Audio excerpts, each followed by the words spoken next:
Alright, today we're going to do a quick little review of this cool digital precision tire gauge that was provided to us by our friends at Malcam.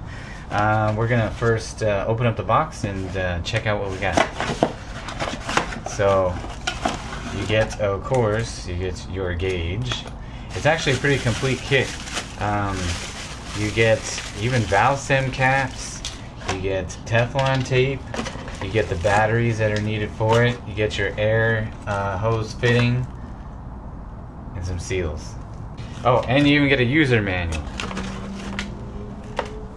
Alright, so just one little issue. This is actually a very common type fitting that I think most people are using these days. We did have to run to the hardware store or actually snag this off of another tool because our air lines are using different fittings. But for most people this should work, and the batteries are provided, so we're gonna have to load those up. Alright, so we did use the Teflon tape and put in our fitting. That's pretty straightforward. This used a 14mm wrench to tighten that on. Then we're gonna go ahead and put in our batteries.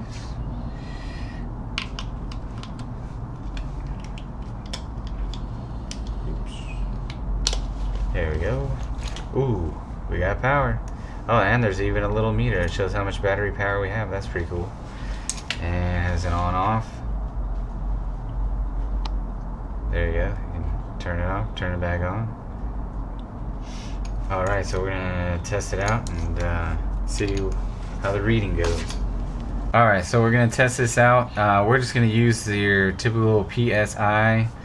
There are actually 4 different forms of measurement on here: kPa, bar, and I think that's kilograms per centimeter squared.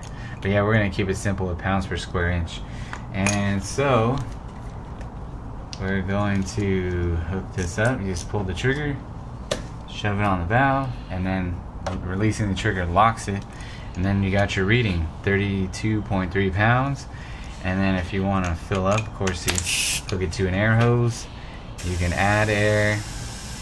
Shows you the pressure that's going into it, and now the new pressure that's in the tire, 35.6 pounds. And then if you need to make an adjustment, it's got this cool little button that opens a valve that lets air out. So now we want to go back to 32, and look, you can actually watch it go down. Pretty cool.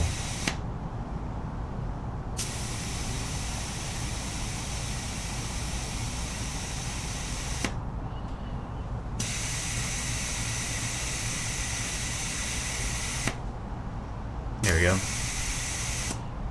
32. Alright, so that's gonna be it. We'll disconnect our air hose, disconnect the gauge, put on our new supplied valve stem cap, and repeat the process with all the tires, and you're ready for the road.